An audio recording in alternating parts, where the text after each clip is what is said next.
오늘 말씀은 에스라가 이스라엘 백성들에게 하나님의 율법을 가르치기로 결심하고 예루살렘으로 드디어 출발하는 말씀입니다. 그래서 1절부터 14절의 말씀을 보면 이 2차 귀환에 참여했던 사람들이 자손별로 나와요. 그런데 여기에 명명된 사람들을 모두 합해 보면 1496명이라고 합니다. 그래서 에스라 등 지도자들을 포함하면 아마 모두 1500명일 것이다, 이렇게 얘기를 하고요. 그들의 가족까지 포함시키면 대략 한 5000명 정도 2차 귀환에 함께하지 않았는가, 그렇게 추정하지요. 스룹바벨이 이끌었던 1차 귀환 인원이 5만 명 정도 됐었거든요. 그런데 이 1차 귀환에 비하면 5,000명, 확연히 적은 것처럼 보일 수 있겠지만 생각해 보면 이 5,000명도 결코 적은 인원이 아니었겠구나 싶습니다. 생각해 보십시오. 열심히 있는 자들은 이미 1차 귀환 때 다 귀환했을 것입니다. 그리고 남은 자들 중이에요. 남은 자들 중에서 2차 귀환한 것인데 1차 귀환했던 사람들의 상황이 어땠어요? 결코 녹록지 않았거든요. 사마리아인들의 방해가 있었잖아요. 성전 공사가 16년 동안이나 중지되었었잖아요. 아마 바벨론에 남아 있었던 이스라엘 사람들에게 이 소식이 전부 전해졌을 것입니다. 야, 쉽지 않대, 만만하지 않대, 어려움이 있대, 방해꾼들이 있대, 고발당했대, 성전 공사가 중지당했대. 다니엘서도 보면은요, 다니엘이 고국에서부터 온 소식을 듣고 아주 슬퍼하는 그런 말씀이 나옵니다. 그런데 그 소식이 아마도 성전 공사가 중지되었다는 소식이었을 것으로 추정이 돼요. 그러니까 이런 소식들이 바벨론에 남아있는 이스라엘 사람들에게도 다 전해졌을 것이고요. 이런 소식을 듣는 이스라엘 사람들의 마음이 어떻겠습니까? 마음 한편 슬프기도 하고 또 다른 마음 한편, 야, 이게 나라를 회복한다는 것이, 성전을 재건한다는 것이 결코 쉬운 일이 아니겠구나. 그것을 생생하게 아마 다 듣고 있었을 것이라고 하는 것이지요. 예루살렘에 가면 이런저런의 어려운 일을 당하게 될 것이라고 하는 것을 뻔히 알고 있었을 거라는 거예요.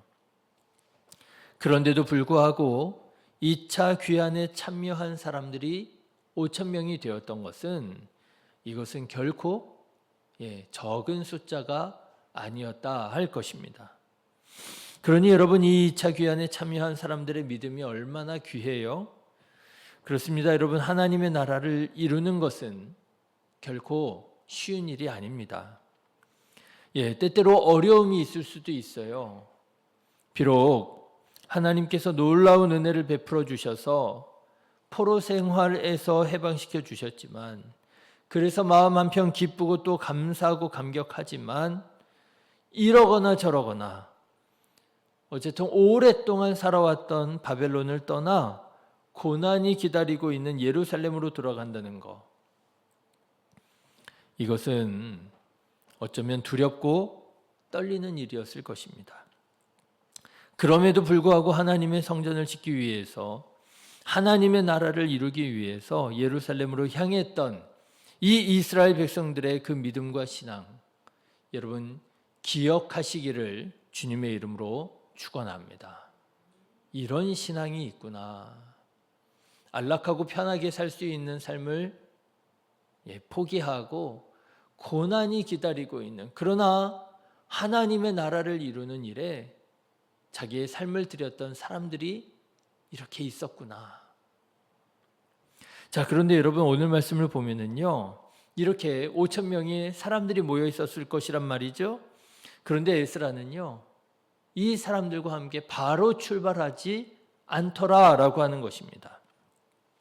먼저 아하와 강가에서 하나님께 평탄한 길을 달라고 먼저 금식하며 기도를 해요. 여러분 21절의 말씀을 한번 보실까요?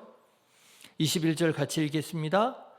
그때에 내가 아하와 강가에서 금식을 선포하고 우리 하나님 앞에서 스스로 겸비하여 우리와 우리 어린 아이와 모든 소유를 위하여 평탄한 길을 그에게 간구하였더라 그러는 거예요. 우리와 우리 어린 아이와 모든 소유를 위하여. 어찌 보면 당연한 모습처럼 보일 수 있을 것 같아요. 하나님 믿는 사람은요, 무슨 일을 하든지, 특별히 정말 중요한 일을 할 때는 먼저 뭐예요? 먼저 하나님께 기도하잖아요. 그런 믿음, 그런 신앙으로 지금 우리가 새벽 예배를 드리고 있는 것 아니겠습니까? 오늘 하루를 시작하기에 앞서서 하나님의 뜻을 구하고 하나님의 마음을 구하고, 그리고 하나님 오늘 하루 살아가는 동안 나에게 은혜를 베풀어 달라고, 인도해 달라고, 지켜보호해 달라고, 형통한 길을 달라고 우리가 이렇게 새벽 예배 드리는 것 아니겠습니까? 우리 믿는 사람들에게는요, 무슨 일을 시작하기에 앞서서 먼저 하나님께 기도하는 것은 그건 상식적으로 당연한 일인 것처럼 우리가 생각할 수 있을 거예요. 에스라가 2차 귀환하기에 앞서서 먼저 하나님 앞에 금식 기도하는 거, 그거 당연하지 하실 수 있겠습니다. 그런데 여기에는 또 다른 간절한 기도의 제목이 있었다는 거예요.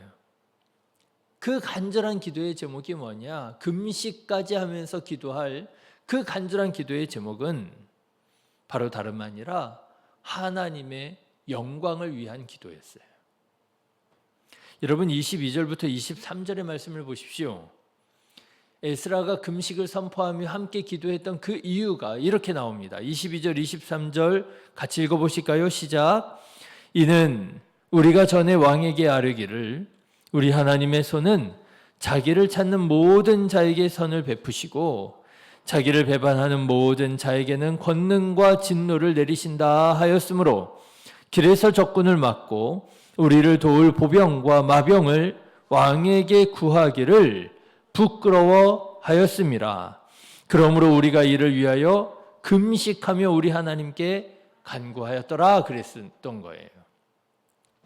여러분 이게 무슨 말씀이신지 아시죠? 에스라가 아마도 바사 왕에게 그렇게 믿음으로 선포하고 고백했던 모양이에요. 우리 하나님은 참 하나님이십니다. 우리 하나님은 살아계신 하나님이십니다. 우리 하나님께서 원하시고 기뻐하시면 모든 원수에게서, 모든 대적자에게서부터, 모든 사고로부터 우리를 지켜주실 것입니다. 우리를 형통한 길로 인도해 주실 것입니다. 그렇게 믿음으로 고백했던 모양이에요. 여러분 어떻습니까? 에스라의 말이 맞아요, 틀려요? 맞잖아요. 하나님 살아계신 하나님 맞잖아요. 하나님을 사랑하는 자를 하나님께서는 기뻐하시고 복을 내리시사 형통한 길로 인도해 주실 것 맞잖아요. 그런데 에스라가요, 이렇게 믿음으로 바사왕 앞에서 고백하고 선포하기는 했는데 이제 실제로 5,000명 이끌고 예루살렘으로 길을 떠나려고 하니 어때요? 막상 길을 떠나려고 하니 이게 현실적으로 여러 가지 어려움이 있을 수 있겠더라고 하는 거예요. 가는 길에 강도를 만날 수 있고요.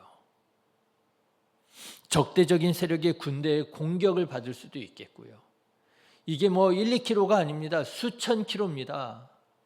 가는 길에 아이들이 어려움 당할 수도 있겠고요. 임산부 노약자들이 고난 당할 수 있겠고요. 여러분 에스라가 왕 앞에서 믿음으로 고백한 거 그거 아마 가짜 고백 아니었을 것입니다. 정말 믿음으로 그렇게 고백했을 것입니다. 에스라는 그렇게 믿음의 사람이었을 것입니다. 그런데 막상 길을 가려고 하니 이게 현실이더라고 하는 거예요. 여러 가지 문제들이 있을 수 있잖아요. 어떤 사람은 몸이 불편한 사람도 있을 수 있고요. 어떤 사람은 정말 연약해가지고요. 이 사람 어떻게 데리고 가야 되나 고민스러운 사람들도 있을 수 있고요. 아이들은 또 어떻게 하나. 강도를 만나면 외적의 침입을 당하면 그러면 어떻게 하나. 당장 이런 위험과 고난도 문제지만 여러분 만약에 이런 일을 당하게 되면 하나님의 영광은 어떻게 된단 말입니까? 그렇죠. 왕에게 다 얘기해 놨는데 믿음으로 선포해 놨는데 우리 하나님 살아계신 하나님이시라고 우리에게 형통한 길을 내어주실 것이라고 믿음으로 고백해 놨는데 얘기를 들어보니까 가던 길에 강도를 만났대요. 가던 길에 외적의 침입을 외적의 공격을 받아서 사람들이 막 수십 명 수백 명씩 죽었다는 거예요. 가는 길에 어려움이 이만저만이 아니었다는 거예요. 아이들이 다치고 어른들이 못 움직이고. 그러면 여러분 하나님의 영광이 어떻게 되겠습니까? 뭐야, 하나님이 지켜주신다며, 뭐야, 하나님께서 인도하신다며, 하나님께서 복 주신다며, 하나님 살아계신다며. 그래서 에스라가 하나님께 기도하는 거예요. 하나님, 우리의 가는 길을 형통하게 해 주십시오. 여러분 22절의 말씀을 한번 다시 보십시오. 이는 우리가 전에 왕에게 아뢰기를 우리 하나님의 손은 자기를 찾는 모든 자에게 선을 베푸시고 자기를 배반하는 모든 자에게는 권능과 진노를 내리신다 하였으므로 길에서 적군을 막고 우리를 도울 보병과 마병을 왕에게 구하기를 부끄러워하였습니다. 그래서요 에스라가 왕에게 보호할 병사를 달라고 말도 못했다는 거예요. 우리 가는 길에 어려움 당하고 문제가 있을 수 있으니 군대 좀 내어달라고, 우리를 좀 호위해달라고 말도 못했다는 거예요. 왜요? 하나님이 지켜주신다며. 아니 말로는 하나님이 지켜주신다 해놓고 그리고는 군대를 달라고 그러면 야 앞뒤가 안 맞잖아. 군대를 내달라고 말도 못하고요.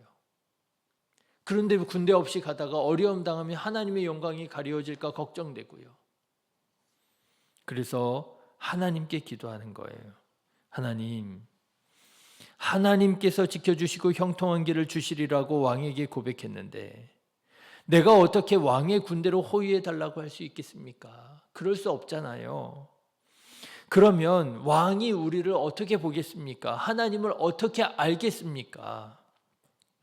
그런데 하나님, 군대에 호위 없이 가다가 혹시라도 행여라도 무슨 일 당하면 혹시라도 적국의 군대에 죽임을 당하거나 혹시라도 강도를 만나 고난을 당하거나 행여라도 우리 안에서 분열이 일어나서 예루살렘으로 다 가지 못하고 흩어진다면, 끌려간다면, 죽임을 당한다면 그러면 하나님의 영광이 가려워지지 않겠습니까? 하나님 도와주십시오. 하나님 지켜주십시오. 하나님께서 우리의 군대 되어주시고 하나님께서 우리를 인도해 주십시오. 그렇습니다. 여러분, 에스라는요 다만 이제 먼 길 떠나야 되는데 떠나기 전에 안전한 여행이 되게 해달라고 하나님께 기도한 것이 아니라 하나님의 영광을 위하여 하나님의 영광이 가려지지 않도록 오히려 하나님의 영광이 더욱 드러나기를 위하여 금식을 선포하고 함께 간절히 하나님께 기도했던 것입니다. 사랑하는 성도 여러분, 이렇게 기도할 줄 아는 기도의 사람 되시기를 주님의 이름으로 축원합니다. 하나님의 영광을 위하여 기도하는 거예요.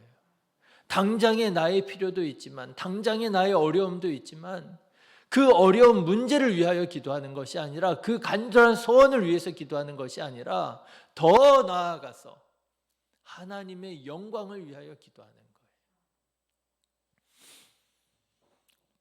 지난 월요일 화요일에 제가 세미나에 다녀왔잖아요.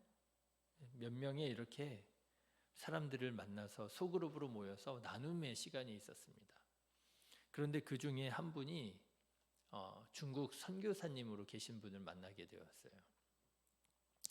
그런데 이 선교사님이요, 마음에 큰 상처가 있으시더라고요. 가정에서 아무도 믿지 않는 중에 자기가 처음으로 예수를 믿게 된 사람이에요. 믿음의 1세대라는 거예요. 그런데 아주 어려서부터 초등학교 6학년 때 예수님을 영접하고, 그리고 그때부터 이제 교회를 다니게 되었는데, 교회를 다닌다고 하는 이유로 그 마을에서 자기가 처음으로 예수님을 믿는 사람이었다는 거예요. 그 마을 사람에게서부터, 자기 가족에게서부터 어마어마한 핍박과 고난을 당했대요.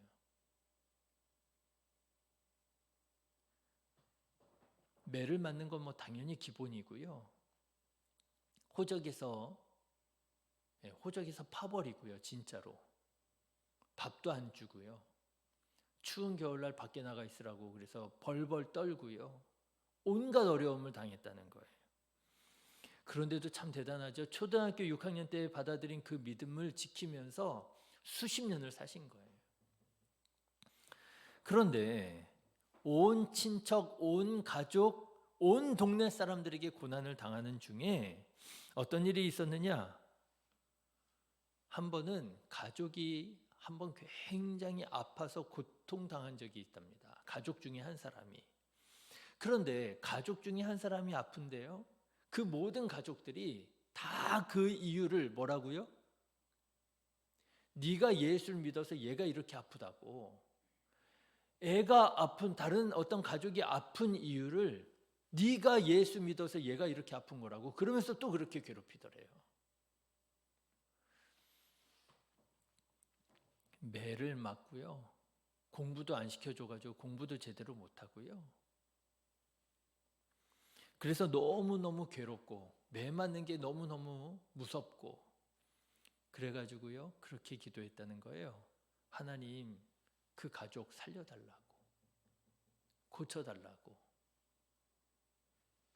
얘가 살아야, 그래야 하나님의 영광이 드러나지 않겠느냐고. 내가 매를 맞는 것도 너무 무섭고 내가 핍박당하는 것도 너무 괴롭지만 하나님, 얘가 살아야 하나님이 영광을 받지 않으시겠느냐고. 그러면서요 그 애를 위해서 그렇게 기도하면서 그 애의 귀에다가 계속 얘기해 줬대요. 네가 기도하라고, 네가 하나님께 기도하라고, 너 예수님께 기도하라고. 계속 그 사람의 귀에 예수 믿으라고 그렇게 얘기해 주면서 그렇게 기도했대요. 그런데 어떻게 되었을까요? 놀랍게도요, 그 죽어가던 애가 살아나가지고요, 온 가족이 다 뒤집어 씌웠잖아요. 얘가 아픈 건 다 너 때문이라고, 네가 예수 믿어서 얘가 이렇게 아픈 거라고. 그런데 얘가 살아나 버린 거예요. 그래가지고요 수십 년 동안 그토록 고통을 당하고 핍박을 받았는데, 그 아이가 살아나면서 그 온 가족이 예수님을 믿게 되었대요. 막 울면서 간증을 하더라고요. 그 상처가 지워지지 않는데요, 자기는 지금도 마음이 깨져 있는 상태라고. 그 상처는 어떻게 할 수가 없다고. 하지만 하나님께서 이렇게 내게 복을 내려주셔서 지금은 가족이 다 예수님을 믿게 되었다고. 네, 하나님의 영광을 위하여 기도하는 거예요. 하나님, 얘가 살아야 하나님께서 영광을 받으시지 않겠습니까? 얘가 지금 이렇게 어려운, 내가 지금 이렇게 예수님으로 인하여 고통당하고 있는 중에 얘가 어떻게 잘못되면, 그러면 어떻게 되겠습니까? 이 가족이 어떻게 되겠습니까? 여러분, 오늘 우리는 어떻게 살아가고 있습니까? 우리는 어떻게 기도하고 있습니까? 나를 위하여 살아가고 있습니까? 나를 위하여 기도하고 있습니까? 하나님, 나한테 이것도 좀 주시고요. 하나님, 이런 문제도 좀 나를 위해서 해결해 주시고요. 하나님, 이렇게 내가 꿈꾸고 원하는 바라기가 있는데 이런 걸 좀 이루어 주시고요. 여러분, 우리들의 신앙생활에, 우리들의 기도의 중심에 내가 있습니까? 아니면 에스라처럼, 그 중국의 선교사님처럼 하나님의 영광이 있습니까? 하나님의 영광을 위하여서라도 하나님, 이 길을 형통하게 하옵소서. 하나님의 영광을 위해서라도 하나님, 이 아이 살려주십시오. 물론 평탄한 길 사시기를 바랍니다. 성공적인 삶이 되기를 원합니다. 건강하기를 축복합니다. 그러나 그것보다도 하나님의 영광을 위하여 살아가는, 하나님의 영광을 위하여 기도할 줄 아는 하나님의 백성 되시기를 주님의 이름으로 축원합니다. 하나님께서 영광을 받으신다면 우리의 삶도 더욱 아름답고 복된 삶이 될 줄로 믿습니다. 기도하겠습니다. 걸어가신